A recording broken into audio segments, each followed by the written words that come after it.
Star Citizen boasts a whole host of technology in a quest to make their game the best damn space sim ever. And as we're on the road to server meshing, which will allow 100 players per server to potentially be thousands of players sort of on the same mega server seamlessly playing with each other, we have persistent entity streaming as a necessary milestone towards that. But what does PES, or persistent entity streaming, do? What will it give us? How are we getting it? How will it affect your gameplay experience in real terms? Here are the highlights and summary of what Cloud Imperium have said.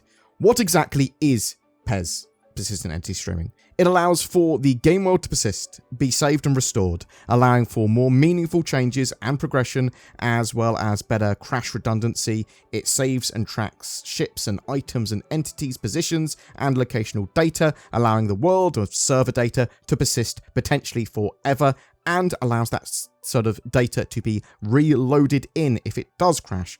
That's really awesome. What will players get from this when they have it in their hands? When you return to a server that you were on, the state will be the same as when you left it, or at least it will have evolved and not have been reset. So it's not going to be constantly wiped the servers. They are no longer volatile. This means items that you leave, ships or pieces of gear, put them under a rock, put them in Jumptown, make a ship fort, they're going to stay there until moved. They give an example that you could blow up a door or make entry into an area and that damage would persist. Simulation and replication has basically been decoupled with PES, allowing them to do a lot more and paving the way for server meshing.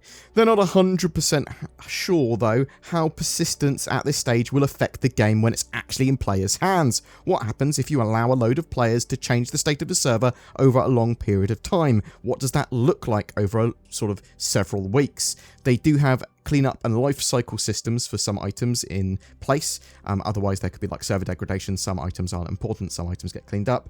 But could you fill up a whole valley full of picos or space whale plushies or ships or whatever? Well, actually, yes, you could. There is a new and improved login flow as well to get players into the game, and that will try and get you into the appropriate server and connect you to the databases. So, will all or most items persist? No. Some items are covered under the lifecycle management, so trash will be cleaned up. Bullet casings might persist for a while, but will eventually decay. There might actually be janitors in the future at some point as well as part of this sort of keeping up appearances. They will actually remove trash and unwanted items, but obviously they sort of degrade over time. They don't want all of this stuff being tracked when it's not important. They are even looking at ways, though, to get players to want to clean up trash and sort of empty bottles and all that sort of jazz, because you have so many consumables in the game, because those consumables typically leave a load of waste. They want missions or incentives for players throwing their rubbish away or going out and actually cleaning up.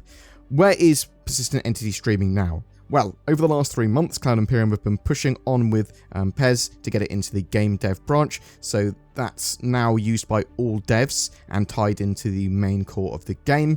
They've done a lot of integration and polish and bug fixing already, and they're trying to get it stabilized even further. Development teams are getting PES ready for use on the cloud and PTU, making sure that it scales appropriately, databases work and load fast enough, etc. The devs are expecting a lot more bug hunting when they expose PES to a wider audience and range of systems. There's going to be a lot of problems, a lot of bugs, and a lot of help. They're going to need to track them down, and data they need to crunch through to sort of get that stuff fixed. That's one of the reasons they will want the Evocati to get on board and help stress test a load of this stuff. There, fortunately, hasn't been any additional work or side effects incurred because of larger server counts. So when they raised the servers from 50 to 100, 100 plus 120 players, PES seems to be unaffected by that. Tracking the data and all that sort of stuff seems to work just the same. So what's next? They are going to get persistent entity streaming in the hands of players for Alpha 3.18 Evocati testing as soon as possible. They just need to make sure that it scales and deploys to the cloud properly. If they get a load more players, do they have enough server power? Things like that also need to be considered. They are able to log and track data much better now, and they want to optimize persistent entity streaming as much as possible before it goes out. They want as few errors and problems as possible as well, obviously. They can now do character repairs rather than character resets, which is a much more targeted, less apocalyptic way of solving character and inventory issues. So when are we going to see Alpha 3.18 and persistent entity streaming? They have it running in the cloud and game dev branch now. So they are in the home stretch of getting it out. They want it to be in a place that's useful and relevant to have Evocati test it, not just an overly broken sort of version of it where they have problems with it, they want to fix and know how to fix, but there's no point in putting it out in that state to Evocati, because they might as well fix those bugs first, otherwise they're just going to be getting a load of testing data and sort of bug reports that they already know about. Cloud Imperium have roughly said that they want to get 3.18 out to Evocati for persistent entity streaming testing, at least for the end of September. That could change, that was just a rough estimate, but they are in meetings this week and next week to more thoroughly work out timelines for the patch and its testing. Alpha 3.18 is coming with a full persistence wipe. Will it be the last for a while? There will still be database wipes in the future, but they might happen less often. Persistent entity streaming means that data is saved and safer from corruption, though.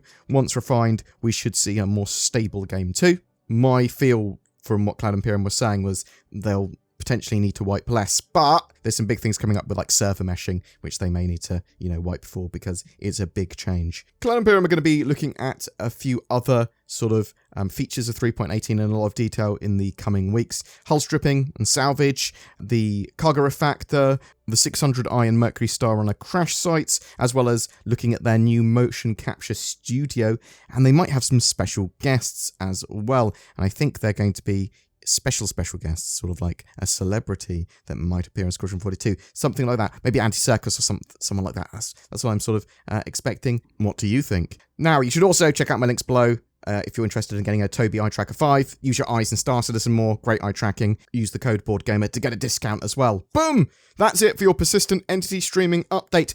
I am keenly awaiting Alpha 3.18 to go into testing. But what do you think? When will we see 3.18 go into Evocati? When do you think it will go live? Will it be the final patch of the year? Because that's what it's looking like. Are you excited for the potential gameplay improvements that persistent entity streaming brings? How close do you think server meshing is now? Are we going to see it like middle of next year? Whatever your thoughts, I'd love to hear from you in the comments below. I'm Nord Catch'em, and it's my mission to become a Nord Master.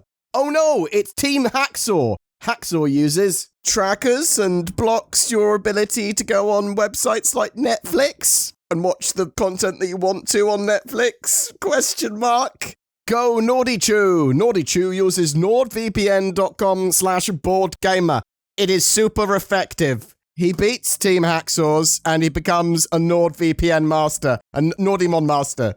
Fortunately, with NordVPN, you don't need to catch them all. You just need to get a subscription from nordvpn.com/BoredGamer. Links below. Every month we have a ship giveaway, and for September, we're giving away 3 ships, 1 each, to 3 different lucky winners. The Origin 100i, the 125A, and the 135C. Any of these solid starter ships will allow you just to jump into Star Citizen and play right away. All you need to do is comment on any of my videos made during the month to be in for a chance of winning one of those. More details in the description below. Thank you so much for watching. If you would like to further support the channel, consider using the join button under my videos or becoming a Patreon. Either way, you'll get access to some exclusive content and have more of a voice in shaping the channel. A huge thank you to anyone that already does that. You are amazing. I love you. Zin also is contractually obliged to love you. There is a link for donations and all that jazz in the description below as well if that is your preferred medium. It is super appreciated, genuinely. Once again, thanks very much for watching, and I'll see you in the verse.